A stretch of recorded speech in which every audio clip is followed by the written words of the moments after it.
Oi, pessoal! Vamos falar hoje sobre astrologia grega com o nosso parceiro Lucas, o Astro Lucas, aquele que fala sobre astrologia védica.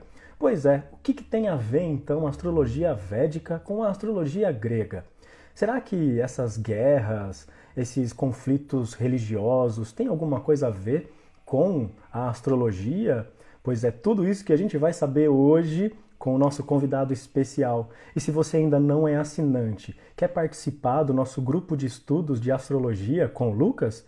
É só deixar uma mensagem que eu já te mando as informações. E hoje a gente vai falar especificamente sobre a astrologia grega, que tem tudo a ver com a guerra da Ucrânia, com coisas políticas, com Jesus Cristo, e vocês não perdem por esperar que isso daqui vai ser o desbravador da história da humanidade. Bom, Lucas, obrigado mais uma vez por você ter aceitado o meu convite. A Rede Integrativa é sempre muito feliz de ter você aqui. Muito obrigado pela oportunidade. Os gregos estão invadindo a internet. Deixa eu explicar um pouco para o pessoal como é que foi a minha trajetória dentro da astrologia. Eu estudo astrologia desde o ano 2000. E eu abri um canal de astrologia védica em 2016. Então, muita gente pensa que eu comecei com astrologia védica, mas na verdade não. Eu estudo desde o ano 2000 a astrologia grega, que ela também é chamada de astrologia helenística. E foi em 2013 que eu comecei a praticar astrologia védica, na verdade, né? Então eu tenho mais anos de estudo de astrologia grega do que de astrologia védica. E quando eu entrei na astrologia védica, eu aderi ao zodíaco sideral, dentre outras coisas, como o Ayurveda, o hinduísmo. E eu pude constatar na minha prática como hindu que dentro do hinduísmo, o hinduísmo é como se fosse uma religião que acolhe todas as filosofias que foram marginalizadas ou silenciadas através dos milênios. E eu pude constatar na minha prática de astrólogo védico que existe muita coisa que as pessoas pensam que é da astrologia védica, mas na verdade é emprestado da astrologia grega, certo? Então, depois que eu passei a praticar a védica, eu aderi ao zodíaco sideral e passei a praticar a astrologia grega na configuração sideral, certo? Então foi essa a minha trajetória. E então, nessa live, eu posso explicar para vocês sobre como começou a astrologia grega pelo seguinte. A astrologia grega é como se fosse a avó de todas as astrologias horoscópicas que existem. E quando eu falo astrologia horoscópica, eu me refiro à junção de todas as coisas que a gente usa hoje. Então, muito brasileiro, quando vai montar o mapa astral, provavelmente entra no Astro Dynasty, etc., e vê aquela mandala redondinha e pensa que aquilo ali é uma mandala que foi feita nos Estados Unidos, que ela é americana, que ela é britânica. Só que não. Aquela mandala redondinha que ela é usada, ela é, na verdade, a mandala grega. Ela foi inventada na Grécia. Então, assim, quando se fala em astrologia horoscópica, é uma astrologia que ela utiliza tudo. Ela utiliza zodíacos, planetas, casas, utiliza o ascendente e utiliza aspectos, certo? Porque antes da Grécia, a Babilônia usava zodíacos, mas só que não de maneira, vamos dizer assim, horoscópica, certo? Então, as casas astrológicas, elas foram inventadas na Grécia, mais especificamente na cidade de Alexandria. Aí gera uma confusão entre astrólogos pelo seguinte, porque a Alexandria hoje ela fica no Egito. Então, você vai ouvir muito astrólogo publicando livro dizendo assim que ascendente e casas astrológicas foram inventados no Egito, que decanatos foram inventados no Egito, mas não. É isso que dá a ser literal demais, você perde a graça da coisa, né? Então, essa Alexandria que nós estamos falando é a Alexandria fundada pelo Alexandre III da Macedônia, vulgarmente conhecido como Alexandre o Grande. E o período helenístico, né, o nome oficial da astrologia grega é, na verdade, a astrologia helenística, e o epíteto dela é Urânia. Então, a Alexandria foi fundada em 331 a.C. Então, a gente já está falando de uma época antes do nascimento de Jesus.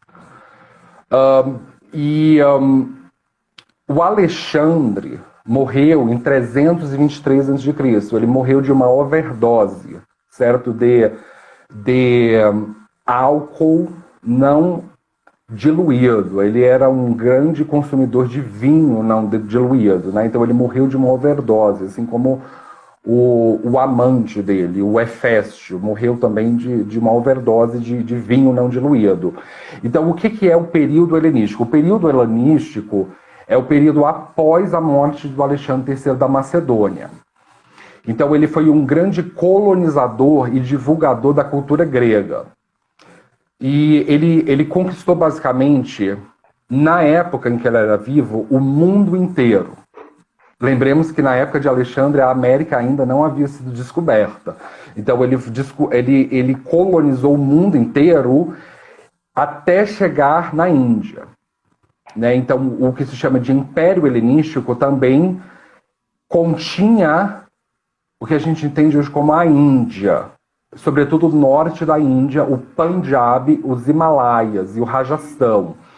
Então, quando a colonização grega chegou no norte da Índia, aconteceu um sincretismo extraordinário, que eu chamo de um sincretismo indo-grego.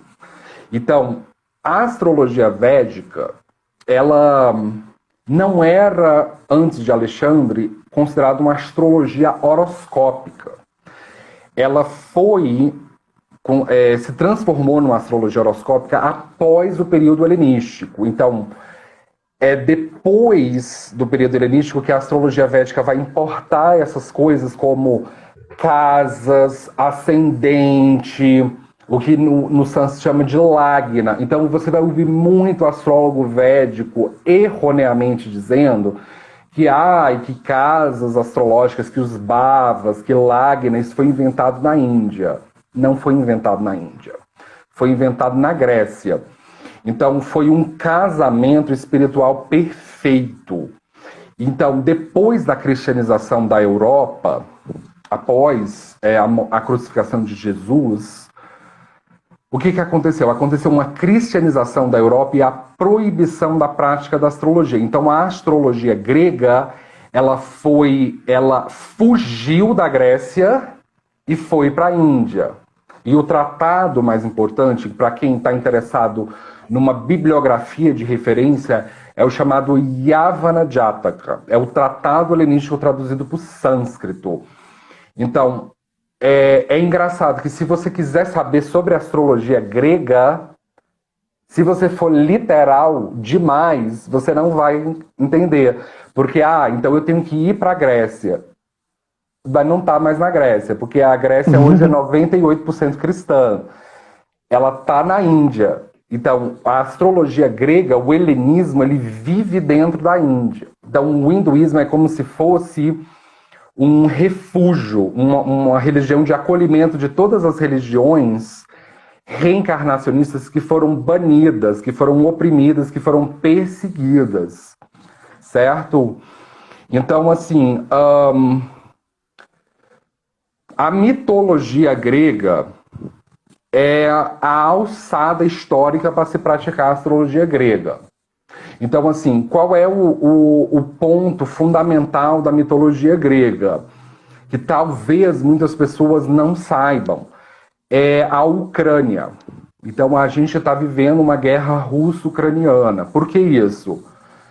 a origem da civilização indo-europeia, né, quando se fala indo-europeia, pode se referir tanto a uma etnia quanto a línguas. Então, assim, 46% da população do planeta fala alguma língua indo-europeia. Por exemplo, o hindi, falado na Índia, é indo-europeu. O persa, falado no Irã, é indo-europeu. O português, falado em Portugal e Brasil, é indo-europeu. O inglês, falado nos Estados Unidos, Reino Unido, é indo-europeu. Então, assim, a origem da civilização indo-europeia, ela vem das estepes pôntico-cáspias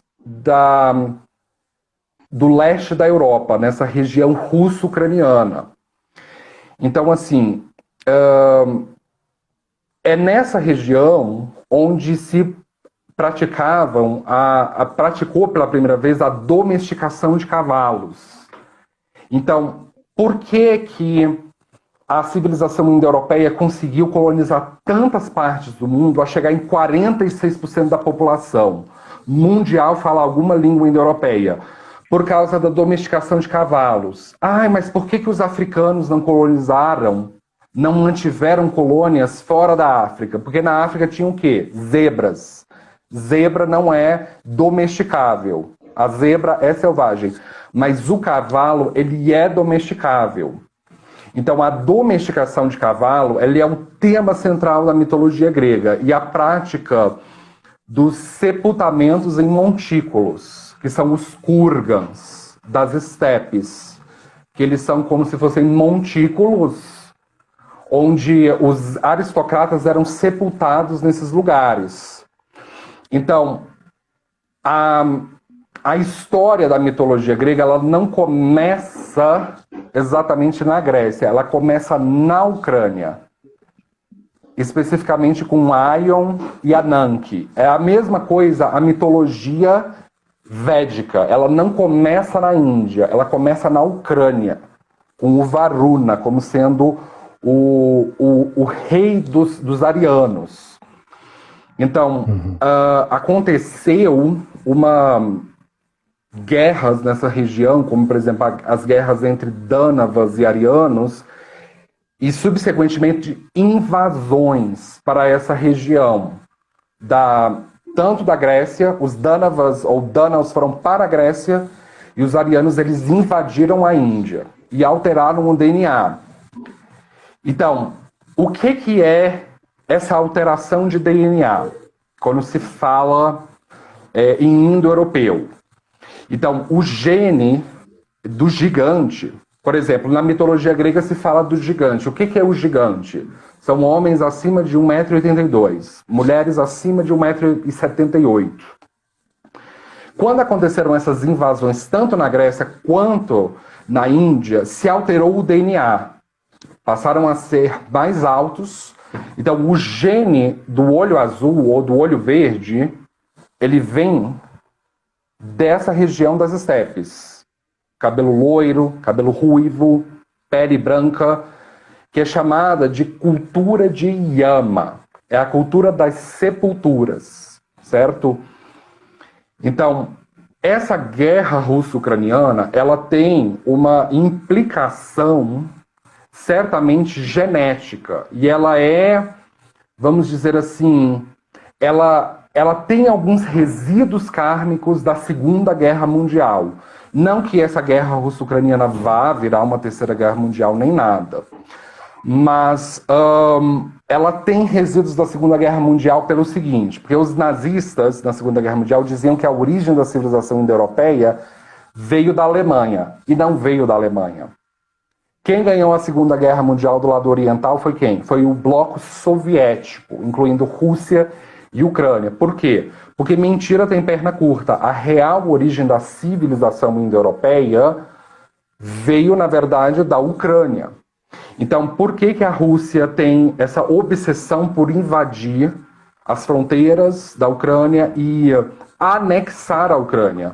Porque é na Ucrânia onde estão a maioria dos montículos, dos kurgans, dessa cultura de sepulcros. Então a Rússia quer recuperar uma relevância histórica e genética que ela perdeu. E por que é importante saber disso? Porque a Segunda Guerra Mundial, ela matou 85 milhões de pessoas. Então, assim, por causa de confusões conceituais. Então, se as pessoas soubessem disso na década de 30, sobre a importância da Ucrânia, talvez não teria acontecido esse genocídio que aconteceu durante a Segunda Guerra Mundial. Então, para a gente construir uma civilização mais empática, mais pacífica, a gente precisa dar o peso certo para as mitologias, o peso certo para as civilizações. E Lucas, antigamente eles usavam a astrologia para prever alguns acontecimentos. Eles não conseguiram se precaver contra essa guerra? Eu acredito que essa guerra, eu não acho que essa guerra ela vai ter uma proporção de Terceira Guerra Mundial. Tem muita gente que já está pregando o caos, pregando o ódio, teoria da conspiração em cima disso. Eu sinto que essa guerra russo-ucraniana ela é uma guerra para as pessoas pararem para repensar seus valores religiosos, seus valores espirituais. Então, assim, a origem da civilização indo-europeia, ela não vem de Adão. Pode até ser para o povo semítico, para o povo árabe, para o povo judeu, hebraico, mas certamente não para o povo indo-europeu, até porque Adão é originário da Suméria, que hoje é o Iraque. Então, o homem iraquiano certamente não se parece com um homem europeu. Então, isso já foi superado depois da Segunda Guerra Mundial, mas a civilização indo-europeia ainda precisa de respostas para uma série de perguntas. Então, essa guerra russo-ucraniana é uma guerra que ela veio para quebrar paradigmas de tudo aquilo que a gente acreditava. É exatamente como a pandemia de AIDS. A pandemia de AIDS ela veio quebrar paradigmas. Vamos falar sobre sexo anal, vamos falar sobre coisas que são consideradas proibidas segundo a religião. Então, a pandemia de AIDS ela veio para quebrar paradigma. A guerra russo-ucraniana também veio para quebrar paradigma. Ou seja, se a pessoa não está disposta a desconstruir aquilo que ela foi ensinada, ela não vai entender por que essa guerra está acontecendo. Agora, quem está disposto a se desconstruir vai entender o porquê que ela está acontecendo. É porque a Rússia quer anexar a Ucrânia. Porque a Ucrânia ela tem importância histórica e genética para a civilização indo-europeia.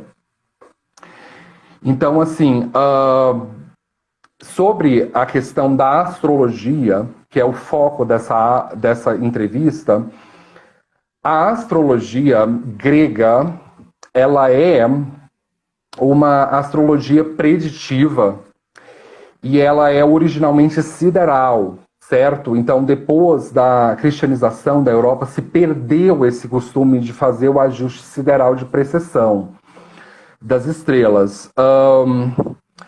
Ela é uma astrologia que ela tem muito mais semelhança com a védica do que diferenças.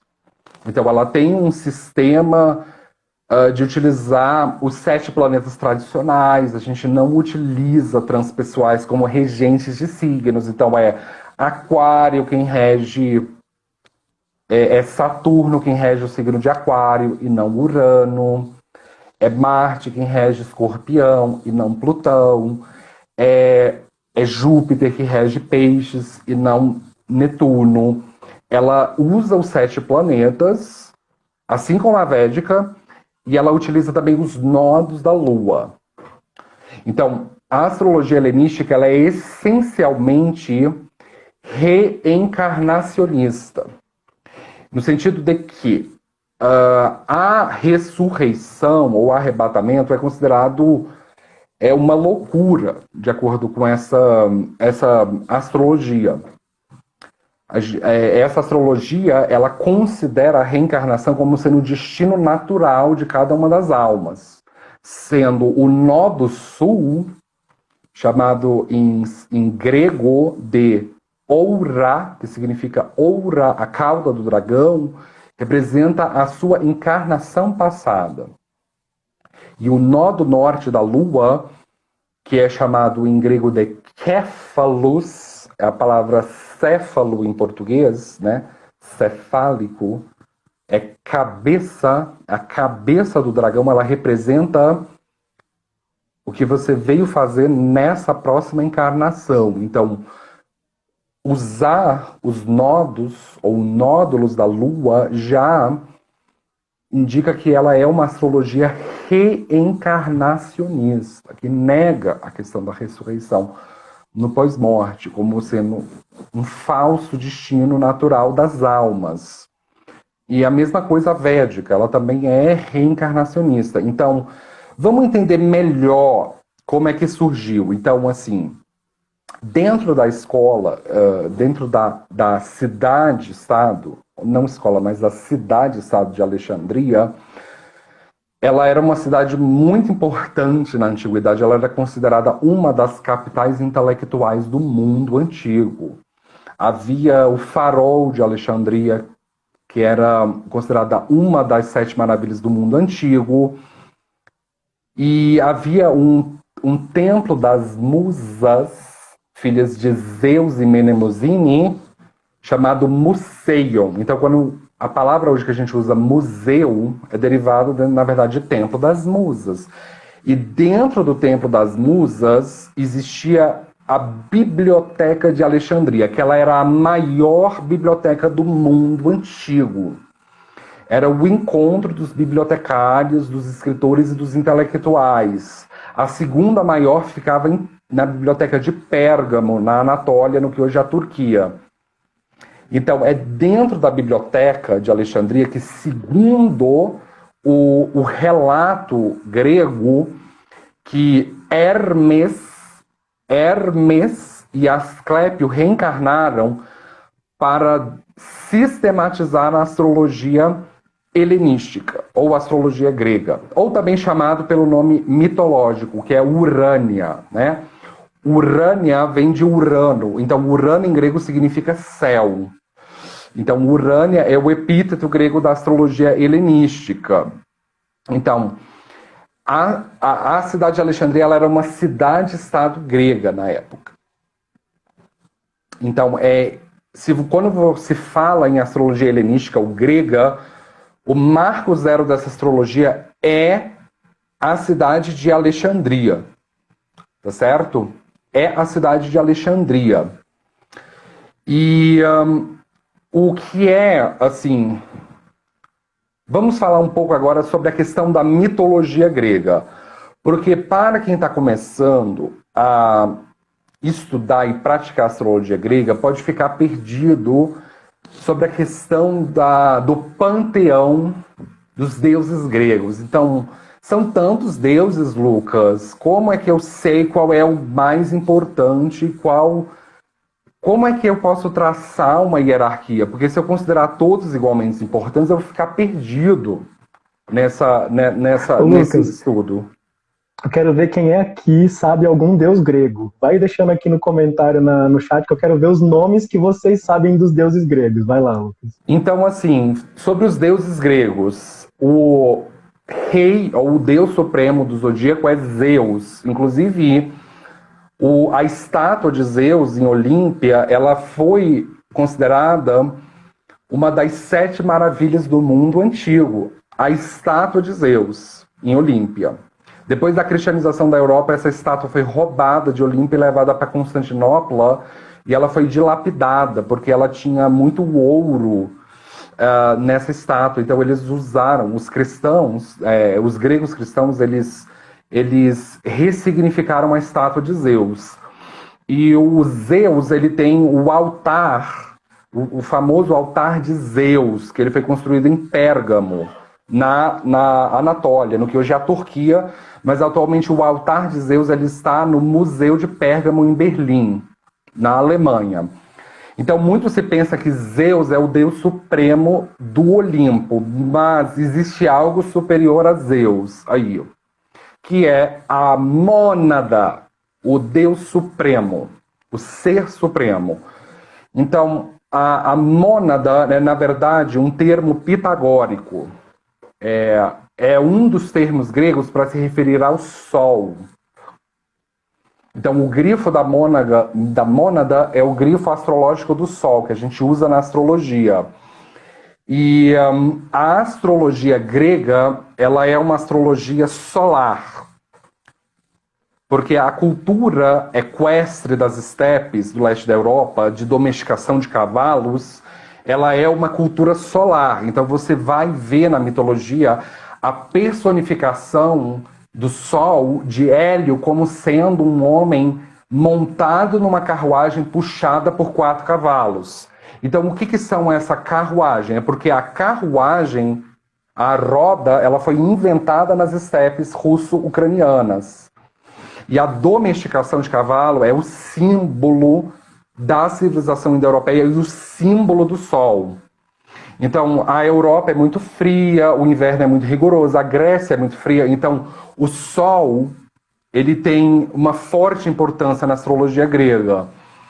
E o Sol representa a alma de todos nós. Pois é, exatamente. Aí você mostrou uma carta do Apolo. Essa é uma das outras personificações do Sol, o Apolo segurando a lira.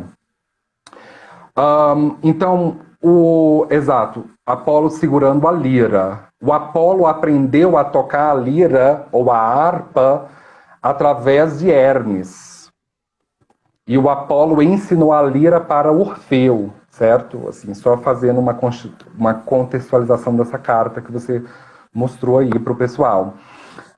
Então, a mônada é um nome pitagórico ou um nome mitológico a se referir ao Sol. E o nome astronômico do Sol é Hélio, né, no grego. E a mônada, o Sol, ele representa o Deus Supremo, o Ser Supremo, o Aion perfeito. Ele representa a unidade. Então, a mônada é, na verdade, o tema central da mitologia grega e da astrologia helenística. A mônada é uno, porque o Sol é o quê? O grifo do Sol é um círculo, certo? Com um pingo no meio, representando o Sol como sendo a estrela do nosso sistema solar. O número do Sol é o número 1. Ele representa uma unidade. O dia do Sol é o domingo, que é chamado em grego de Hemera, Hélio. Hemera em grego é dia, e Hélio, ou Hemera Apolones, fazendo referência a Apolo. Então, o Sol, ninguém substitui o lugar do Sol como fonte de luz. Então, a mônada, como sendo o Sol, é o lugar da luz. E a mônada, ela tem essa peculiaridade de conseguir ver tanto o pleroma quanto o quenoma. Então, o que é isso? O pleroma é o mundo invisível, são os registros acássicos. E o quenoma é o mundo visível. É o mundo material. Então, os arcontes, os demiurgos e os titãs, eles são inimigos do Sol. Eles têm inveja do Sol, da mônada, porque eles não conseguem ver o mundo invisível, eles não conseguem ver o pleroma como a mônada consegue ver. Então, qual é o marco zero da mitologia grega? E por extensão, a origem da civilização indo-europeia. É o Aion. O Aion, ele é o nome mitológico, é a primeira encarnação do que a gente conhece como planeta Saturno. O Aion é o senhor do tempo. Aion, em grego, representa eternidade. Ele representa tanto o tempo mitológico como o tempo cronológico, sendo Cronos uma segunda encarnação de Aion. O Aion é representado na arte grega como tendo cabeça de leão. Por quê? Não porque ele de fato tinha cabeça de leão, mas porque ele é canibal. Ele é um vampiro.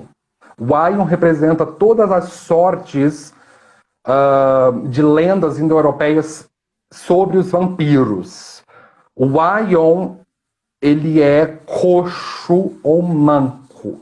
Então, o Aion, ele se move lentamente.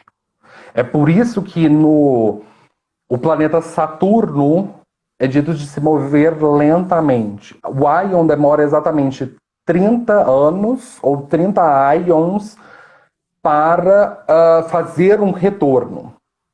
Né? Então a gente entendeu o retorno de Saturno. E o Aion copula com Ananke, que é uma personificação de Vênus, e dessa cópula ou dessa cisígia gera-se a primeira encarnação da mônada, que é o Fânis. Então, a mitologia grega é, na verdade, a origem de Jesus, pelo seguinte, porque ela é reencarnacionista. Então, o Aion, ele vai reencarnar depois como o Zagreu. O Zagreu vai reencarnar como Dionísio. O Dionísio vai reencarnar como sendo Orfeu. O Orfeu vai reencarnar como sendo Ganimedes. Ganimedes vai reencarnar como Aquiles. E Aquiles vai reencarnar como Jesus Cristo. Ou seja, na mitologia grega, Jesus Cristo, que é o tema central do cristianismo, e também, inclusive, parcialmente o tema central do Islã, pois no Islã, Jesus também é aceito como um Messias. E Maomé é o último profeta. Então, Jesus, ele é um tema, vamos dizer assim, interdisciplinar, tanto entre o cristianismo e o Islã. Então, todos esses nomes encarnatórios que eu falei, eles são manifestações ou encarnações da mônada, do Ser Supremo. E a prova disso é que muitas pessoas talvez não saibam, mas o tema central do cristianismo é o Novo Testamento, e não o Velho Testamento. O Velho Testamento representa a Torá, representa o livro sagrado dos judeus, que não aceitam Jesus como sendo o Messias. Que fique bem claro. Então, esse negócio de participar de marcha para Jesus e ostentar a bandeira de Israel, isso aí não tem nada a ver. Nada a ver. Porque o foco central do judaísmo é não aceitar Jesus como sendo o Messias. Então, não tem por que ostentar a bandeira de Israel e, ao mesmo tempo, reivindicar Jesus. Não tem nada a ver. Então, poucas pessoas que são cristãs talvez saibam disso. Que o Novo Testamento ele foi publicado pela primeira vez não em hebraico, como muitos pensam. Então, você vai ver muitos cristãos usando nomes hebraicos para tentar reivindicar Jesus, mas na verdade o Novo Testamento ele foi publicado pela primeira vez em grego e não em hebraico e não em árabe e não em latim. Muitas pessoas no Ocidente pensam que a língua do Novo Testamento é o latim e não é o latim. A língua do Novo Testamento é o grego. Foi graças ao grego que o cristianismo se passou para o Império Romano. Se o grego não tivesse publicado o Novo Testamento, não teria passado para o Império Romano. Então o Império Romano traduziu o Novo Testamento do grego para o latim. Então é daí que vem o rito latino, o rito católico, o rito romano. Mas o rito católico ele é uma cópia, ele é uma pirataria do rito grego. Então, a língua do cristianismo, ela é, na verdade, o grego. Então, isso é uma prova de que Jesus, ele é, na verdade, reencarnação de Aquiles. E de outras encarnações da mônada que apareceram dentro do contexto grego, primeiramente. Então, o grego é, na verdade, a língua que destranca a espiritualidade. Você vai ouvir muito pseudo-intelectual falando termos latins para parecer intelectual. Latim não destranca a espiritualidade, não. Não destranca. Latim é uma língua de pseudo-intelectuais. É o grego que, na verdade, destranca a espiritualidade. Então, assim, para a mitologia grega, o Jesus Cristo, o ungido, ele é uma encarnação da mônada. Então, a gente pode provar que Jesus é a reencarnação de Aquiles, de Alexandre, pelo seguinte. Por que que os judeus crucificaram Jesus? Por quê? Os judeus não gostavam de Jesus. Isso é notório, porque Jesus é uma das encarnações do Alexandre, terceiro da Macedônia. E o Alexandre, durante o período helenístico, ele queimou a biblioteca de Susa e de Persépolis, que eram as principais bibliotecas zoroastrianas do Império Aquemênida, que era o Império Persa, certo? Então, o judaísmo ele é uma cópia do zoroastrismo. Muitas pessoas que praticam o cristianismo não sabem disso. Elas tendem a olhar maçonaria, cabala como sendo a resposta para a origem das coisas. E não é. E não é. Lamento dizer para vocês, não é. Na verdade, essa ideia de Messias vindo de uma Virgem Imaculada, ela não é judaica. Ela é zoroastriana. É o Zoroastro quem criou essa ideia. Certo? Então, Messias é, na verdade, uma ideia persa. É uma ideia iraniana. É zoroastriana. Então, Jesus, originalmente, ele era um rabino fariseu que não vivia da lei como os outros fariseus. Ele vivia do amor. Então, os farzes foram quem influenciaram de fato o judaísmo, certo? Então, quando Alexandre destruiu a biblioteca de Persépolis e de Susa, ele queimou vários documentos zoroastrianos. Então, como os judeus eles copiavam as teorias teológicas dos farzes, dos zoroastrianos, eles ficaram com muita raiva de Alexandre. E, no caso dos romanos, por que os romanos odiavam Jesus e crucificaram Jesus? Porque Jesus é reencarnação de Aquiles. Aquiles lutou do lado dos gregos micênicos contra Troia. Troia foi saqueada e os romanos reivindicam a descendência de Troia. Então, durante a crucificação de Jesus, quem de fato, vamos dizer assim, deu aval jurídico para crucificar Jesus foi Pôncio Pilatos, que ele era um governador romano dentro da Galileia, da Palestina e da Judéia ocupada pelos romanos. Então, o que essa história, na verdade, quer dizer? Ela quer dizer que não existe Marte, que existe, na verdade, karma. Então, Jesus foi crucificado pelos judeus porque Jesus é a reencarnação de Alexandre, que queimou a biblioteca de Susa e Persépolis, que eram os lugares de peregrinação zoroastrianos. E os judeus copiavam a teologia do zoroastrismo. E porque Jesus é reencarnação também de Aquiles, que foi o que saqueou Troia. E os romanos reivindicam a sua descendência de Troia, na Anatólia.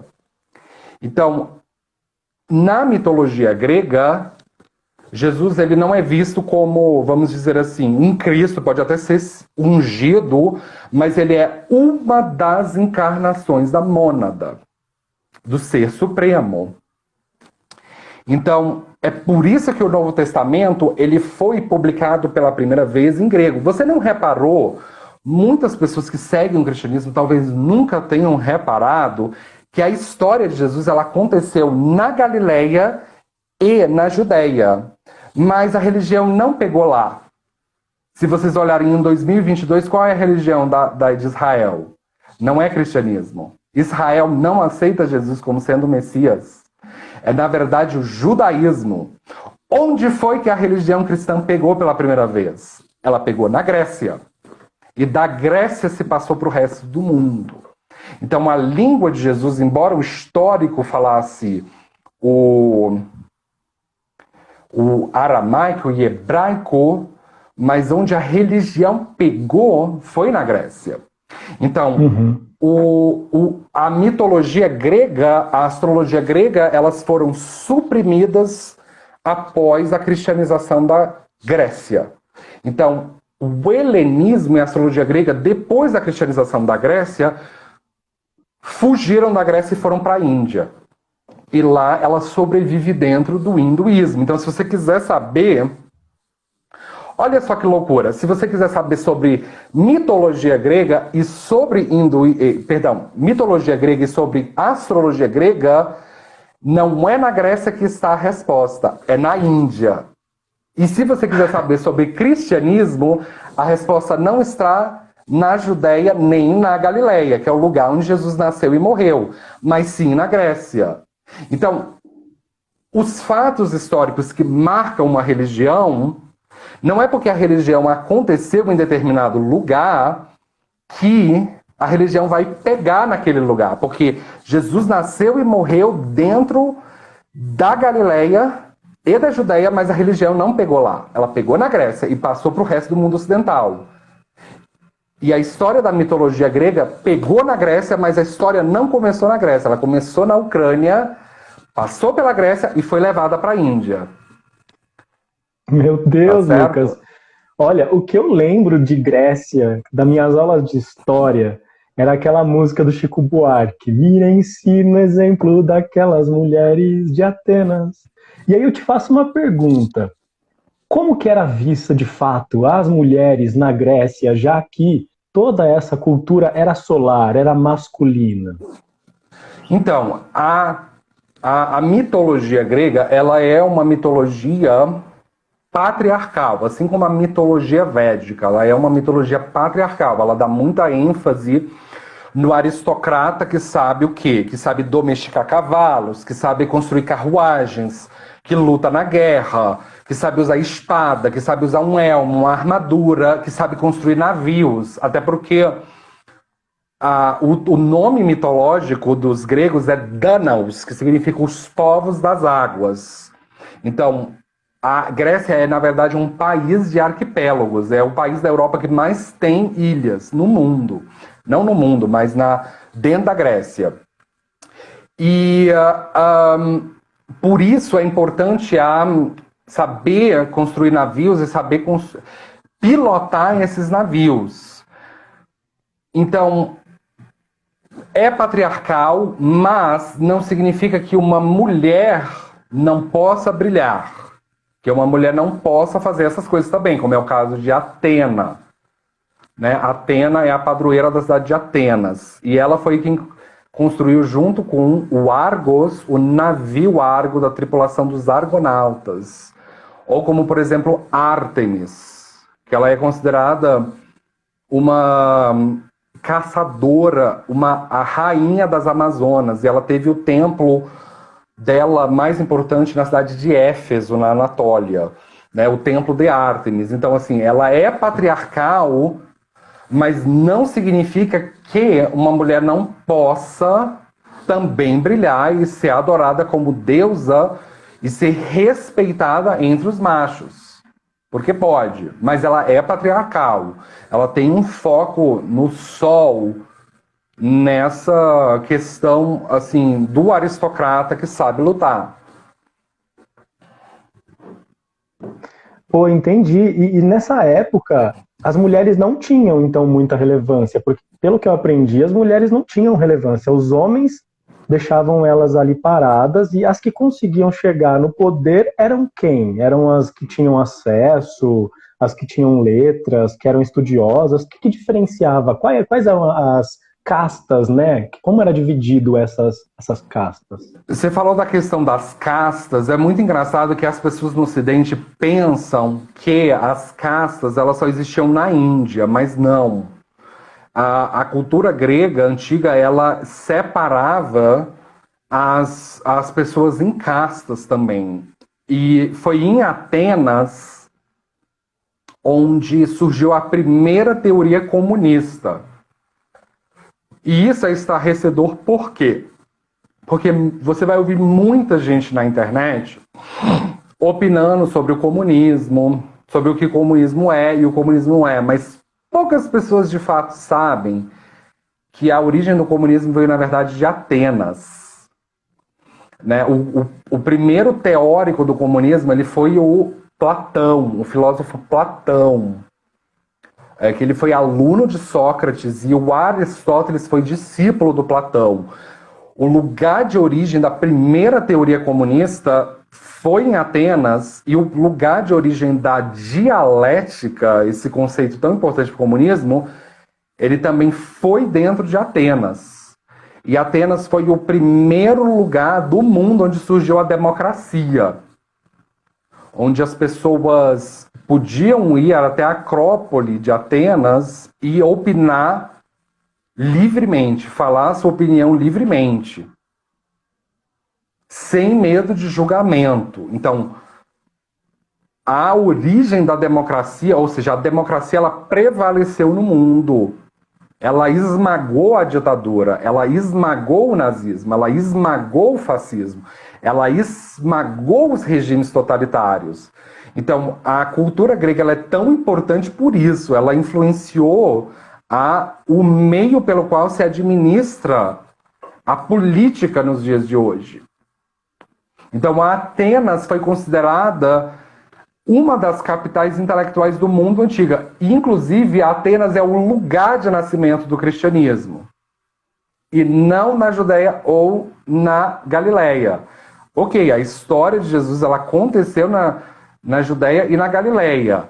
Mas foi em Atenas onde o Paulo de Tarso, também chamado de Saulo de Tarso, muitas pessoas que são cristãs não sabem disso, mas o Saulo de Tarso, ele foi quem deu o voto de Minerva para matar Jesus. Então, havia um julgamento de Jesus e houve uma espécie assim, de empate entre o júri, e o Saulo de Tarso foi quem deu o desempate. Eles não sabiam se matava ou absolvia, se crucificava ou se absolvia. Então foi o Saulo de Tarso quem deu o voto de Minerva para desempatar. Mate-o, crucifique-o. E depois ele se arrependeu. Então, quando se fala no cristianismo da cegueira de Saulo de Tarso, era porque ele estava cego quando ele deu o voto de Minerva. Então, ele passou a pregar a palavra de Jesus por culpa, inclusive, porque ele foi o responsável pelo assassinato de Jesus. Tá vendo como o Paulo de Tarso ele não é tão bom como os cristãos pensam que ele é? Ele conseguiu convencer a primeira pessoa eminente na cidade de Atenas, justamente no aerópago de Atenas, que foi nesse mesmo aerópago que a deusa Atena, deu o voto de Minerva para absolver o Orestes pelo assassinato da sua própria mãe, que foi a Clitemnestra. Então, qual foi o aeropagita que aceitou o voto de Minerva, que aceitou a conversão a Jesus? Foi o pseudo Dionísio, o aeropagita. Então, o marco zero da conversão ao cristianismo, ele não começou na Galileia e nem na Judéia. Ele começou em Atenas, com a conversão de pseudo Dionísio, o aeropagita. Então, olha só que loucura. Atenas é o lugar de origem de muitas coisas que as pessoas usam no dia de hoje, mas não sabem que vieram da cidade-estado de Atenas. Atenas é o lugar de origem do comunismo, é o lugar de origem da criação da democracia e é o lugar de origem do cristianismo, da primeira conversão ao cristianismo. Nossa, Lucas, você falando de democracia, que nasceu lá na época de Platão, aqueles textos todos, né? E temos a democracia e a outra que você falou? O comunismo, a primeira teoria comunista. E, inclusive, só para dar uma contextualizada, a primeira teoria comunista ela foi baseada no sistema de castas da Grécia, o que vai quebrar uma série de paradigmas de muitas pessoas que advogam contra o cristianismo e que não advogam contra o cristianismo, que advogam contra o comunismo e que advogam contra o sistema de castas e que advogam contra o hinduísmo. Que é o seguinte, A civilização grega ela é dividida em 3 castas, existe uma 4ª casta. Eu vou falar bem rápido para não ficar muito complexo. Então, de acordo com Platão, a casta do clero ela deve implementar o comunismo através do compartilhamento de maridos e esposas, ou seja, da destruição da família. E a casta dos servos ou dos operários, ela deve manter a família estando longe do comunismo. Aí, 2000 anos depois, o Karl Marx, lá na Alemanha, ele vai fazer uma correção ou uma atualização da teoria do Platão. Então, muitas pessoas acusam o Marx de ser o criador do comunismo, mas o Marx não é o criador do comunismo.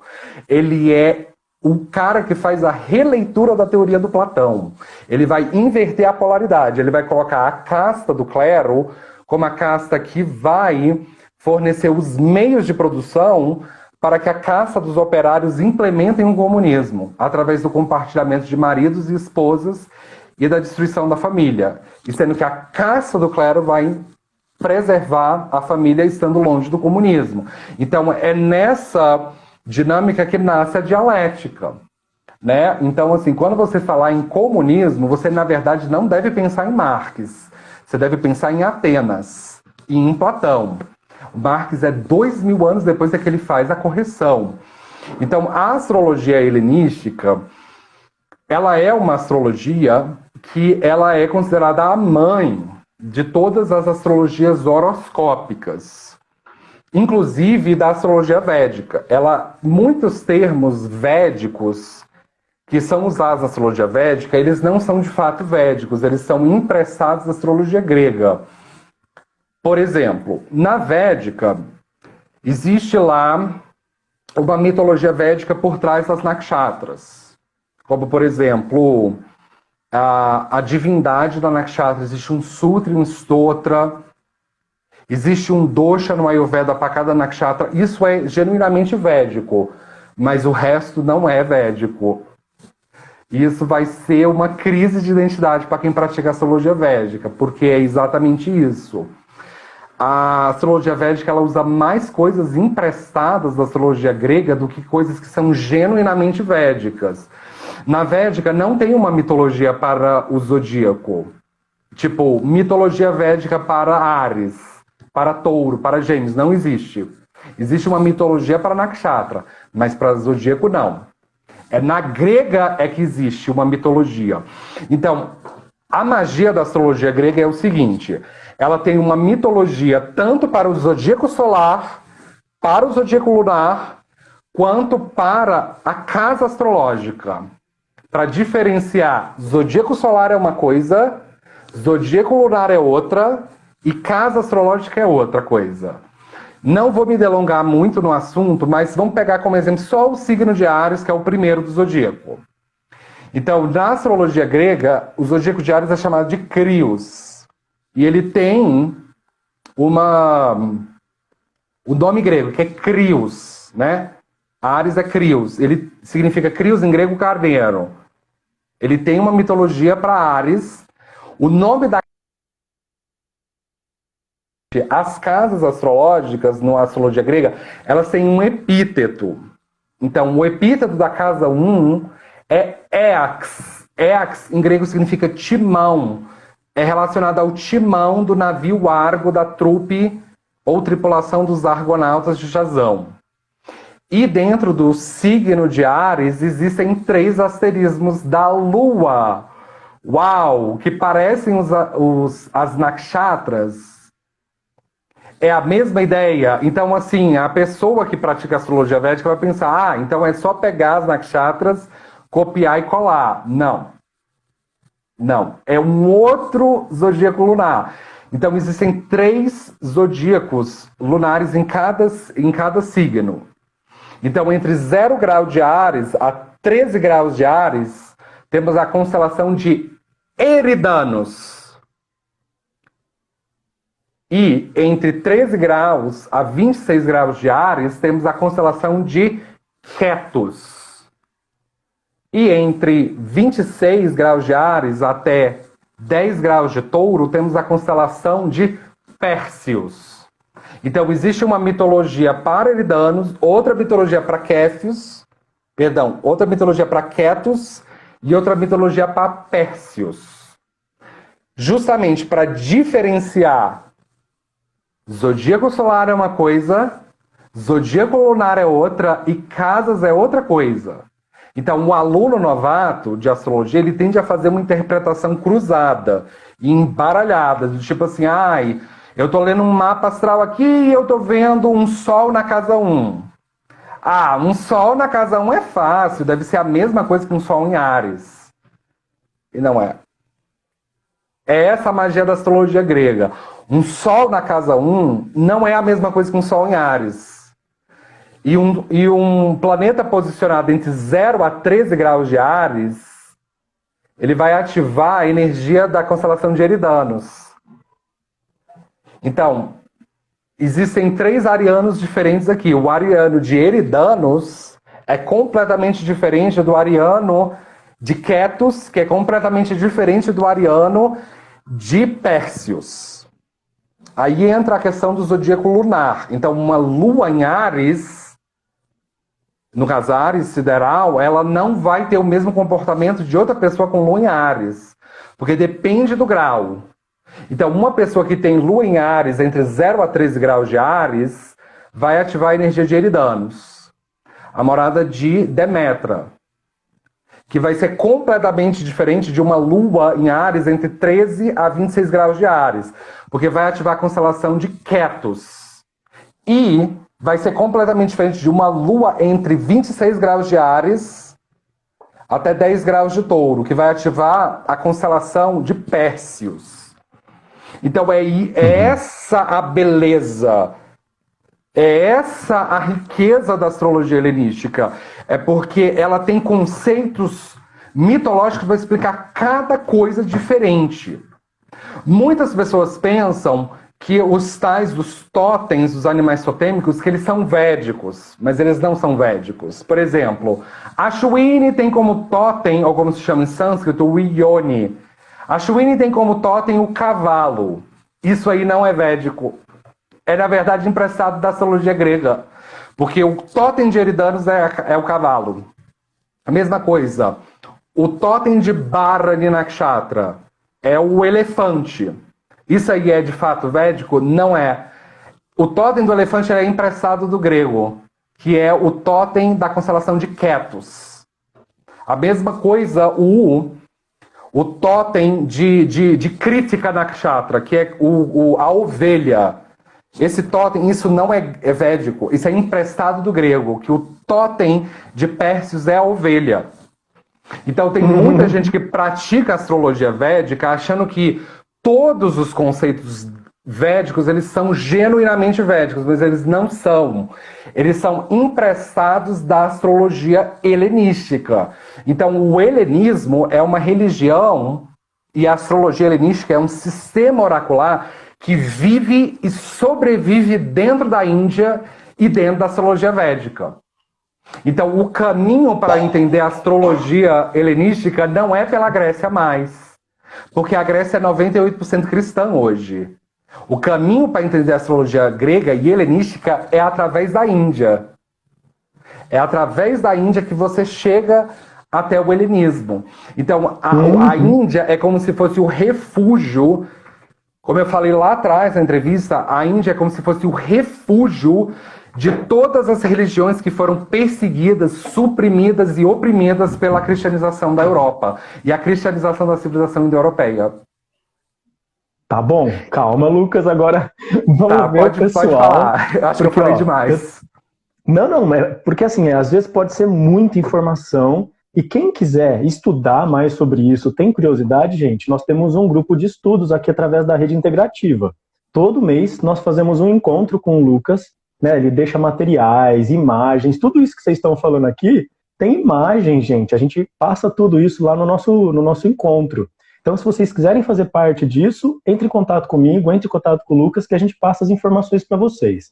Porque eu sei que é muito complexo. E como informação adicional, os seguidores de Ricardo podem também bisbilhotar o meu canal, que é Astro Lucas, lá no YouTube. que esse é o maior canal de astrologia helenística do mundo. A gente tem 144 mil inscritos. É o maior canal de astrologia helenística do mundo. Ele, inclusive, supera os canais anglófonos de língua inglesa, os canais hispânicos do mundo. E é o maior canal de astrologia védica da América Latina. Vocês podem entrar lá no canal, que eu sempre estou disponibilizando aulas de astrologia helenística. Tá certo? E o sistema de compatibilidade amorosa da astrologia védica e helenística, ele é bem parecido. Né? O sistema de compatibilidade na védica ele é chamado de Ashtakutta Milan e na helenística é a Ogdoad, que tem relação com os 8 componentes da compatibilidade. Eu cheguei a falar sobre isso na nossa outra entrevista sobre astrologia védica, mas eu posso explicar isso na versão helenística também. O que eu preciso agora para a gente finalizar é que você fale da interpretação psicológica, porque às vezes as pessoas falam assim, nossa, eu tenho Júpiter não sei aqui, eu não sei, então eu sou uma pessoa assim, assim, assado, eu tenho um comportamento assim, assado. Isso de fato é verdade, Lucas? Você tocou num ponto perfeito da entrevista, porque muitas pessoas hoje que praticam astrologia, principalmente no Ocidente, elas tendem a recorrer à psicanálise freudiana e junguiana atrás de respostas. E isso é um erro.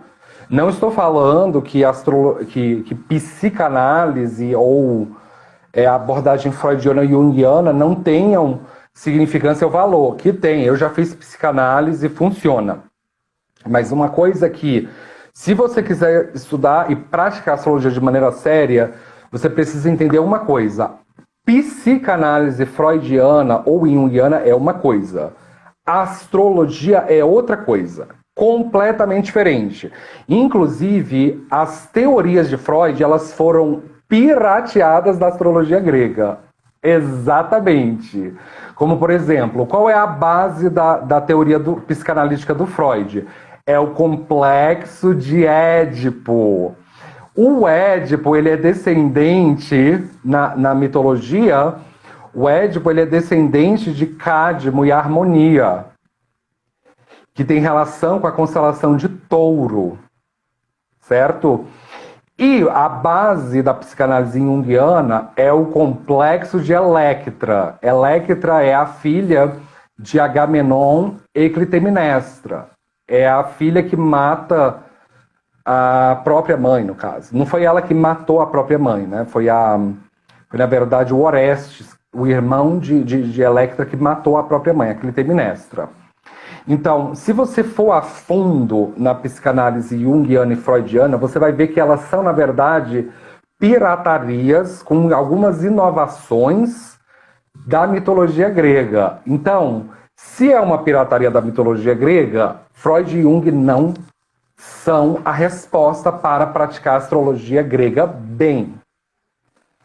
A resposta para praticar astrologia grega de maneira eficiente é a própria astrologia grega. Então, psicanálise é uma coisa, a astrologia grega é outra coisa. A astrologia grega, ela tem a sua própria psicologia, que é o seguinte. Falando sobre psicologia, a Lua, no mapa helenístico, ela tem um nome mitológico e um nome astronômico. O nome mitológico é Mene e o nome astronômico é Selene. Mene, em grego, significa o quê? Mente. Cabeça. A forma de pensar. Então, a maneira da pessoa de pensar, ela vem da lua da pessoa no mapa helenístico. Então, é através da lua que a gente consegue ver como é que a pessoa sente, como ela pensa. Diferentemente do sol, por exemplo, eu aqui com vocês, estou fazendo essa entrevista, é o meu sol que está ativado, que é o quê? É a impressão pública, é a impressão social. Então, quando a gente está numa palestra, quando a gente está no palco, a gente ativa o nosso sol do mapa astral. Agora, a Lua é o contrário disso. A Lua representa no mapa como a gente se comporta quando ninguém está olhando. Então você não vai enfiar o dedo no nariz no meio de uma palestra. Você não vai ver uma foto pornográfica se você está se masturbar na frente de uma palestra. Você vai fazer isso quando você está escondido no seu quarto, com a luz apagada e ninguém está vendo. Então a lua no mapa astral, ela representa como a gente se comporta quando ninguém está vendo. É a parcela da nossa personalidade que representa o eu secreto, representa o ego, a noção individualizada do ego. Então é a lua que representa a noção de conforto. Por exemplo, eu gosto de um travesseiro macio ou eu gosto de um travesseiro duro. Eu gosto de um colchão macio ou eu gosto de um colchão mole para dormir. Isso aí não é o sol, isso aí é a lua. Ai, porque eu gosto de uma mulher branca, alta. Ai, porque eu gosto de um homem que seja ativo ou passivo. Isso aí não é o sol atuando. Isso é a lua atuando. Então a lua rege o quê? Ela rege as nossas necessidades psicológicas profundas e a nossa necessidade profunda de se conectar afetiva e sexualmente com uma pessoa. Então, na astrologia helenística, o foco da compatibilidade não é o sol, como muitas pessoas pensam. Então, eu tenho Sol em Escorpião. Aqui no Ocidente as pessoas pensam que a síntese da compatibilidade, eu tenho que ver quem é compatível com um Sol em Escorpião. Não é o Sol que rege a compatibilidade. É a Lua que rege a compatibilidade. É a mesma coisa na astrologia védica. Então, a Ogdoad é um sistema de compatibilidade helenístico que ele rege 8 componentes da compatibilidade. Por exemplo, o Ricardo tem Lua na constelação de Sagitário e eu tenho Lua na constelação de Gêmeos, uma Lua em oposição à outra. Então, o Ricardo pensa como Sagitário. Então, quando ninguém está olhando o Ricardo, ele se comporta como Sagitário. E eu, Lucas, quando ninguém está olhando, eu me comporto como Gêmeos. Só que para a gente afinar essa psicologia, então a gente está falando de psicologia helenística, de psicologia astrológica. Na constelação de Sagitário existem 3 zodíacos lunares, que não são a mesma coisa que decanato, certo? Então, entre 0 a 13 graus de Sagitário, temos a constelação de Vomos, que é o altar. Entre 13 a 26 graus de Sagitário, temos a constelação da Lira, que é a morada de Orfeu. Então, o Ricardo tem Lua entre 13 a 26 graus da constelação de Sagitário. Então, a psicologia do Ricardo é uma psicologia relacionada a Sagitário, mas mais especificamente a Lira. E eu, no meu caso, eu tenho a Lua, como eu falei, em Gêmeos. Então, entre 23 graus de Touro a 6 graus de Gêmeos é onde está localizada a constelação de Órion, a morada de Ártemis. Então, a minha psicologia tem relação com Gêmeos, mas mais especificamente com Órion. Então, como é que a gente consegue acessar o íntimo, o oculto da pessoa? É através da Lua. É através da Lua que a gente consegue situar até mesmo a saúde mental da pessoa. Então, aflições à Lua, como por exemplo, Saturno em conjunção à Lua, pode famigerar a Lua. Ou os nodos da Lua, cabeça ou cauda do dragão, céfalos e oura, eles podem trazer loucuras, ou esquizofrenia, ou poderes preditivos ou oraculares quando em contato com a Lua. Exatamente, essa carta que o Ricardo mostrou aí na tela para vocês, ela é uma personificação helenística da Lua. Uma mulher com 3 cabeças. Uma mulher olhando para a esquerda, olhando para a direita e olhando para frente. O que são essas 3 cabeças? Elas representam as fases da Lua, porque a Lua é um planeta cinético. Ela não é um planeta, ela é, na verdade, um satélite terrestre, que é o quê? É o cinético, é o astro que mais rapidamente se movimenta depois do ascendente. Então, a Lua representa as nossas flutuações psicológicas, a nossa instabilidade, a nossa volatilidade. Ela representa o lado feminino, noturno, secreto, diurno. Então, a compatibilidade amorosa, se você é ou não sexualmente compatível com uma determinada pessoa, não é vista pelo Sol, é vista pela Lua. Então, Muito essa bom. é a psicologia helenística. Não tem nada a ver com Freud ou Jung. Então, muitos astrólogos recorrem a Freud ou Jung para respostas para comportamentos psicológicos e compatibilidade sexual. E não tem nada a ver. Não é que eu esteja falando contra Freud ou Jung. É porque não é em Freud e Jung que está a resposta para isso. É na própria astrologia que está. Certo? Muito bom, muito bom. Vocês estão entendendo, pessoal? Esse estudo, ele é profundo mesmo, ele é um estudo principalmente não da história, mas de cada um, porque você analisando ali o seu mapa astral, entendendo onde estão as suas influências, você vai conseguir ser um ser muito mais feliz, mais contente, mais assertivo. Infelizmente, o Lucas, ele não está fazendo nenhum tipo de leitura de mapa. Mas o que ele está fazendo? Ele está ensinando vocês para que vocês consigam andar com as pernas próprias. Afinal de contas, é essa a intenção da astrologia, que vocês tomem consciência por si da sua própria energia, de como que vocês estão sendo influenciados pela energia do Sol, da Lua, da Mônada, como que isso tudo influencia a sua existência. Então, quem quiser participar do nosso grupo de estudos e entender melhor com ele tudo isso, entre em contato comigo, entre em contato com o Lucas, é só clicar aqui no nosso Instagram e mandar uma mensagem lá no direct, que a gente passa todas as informações para vocês. Infelizmente, nós estamos já no finalzinho, já estamos aqui há mais de 1 hora falando com o Lucas, ele precisa também terminar os seus projetos, as suas coisas.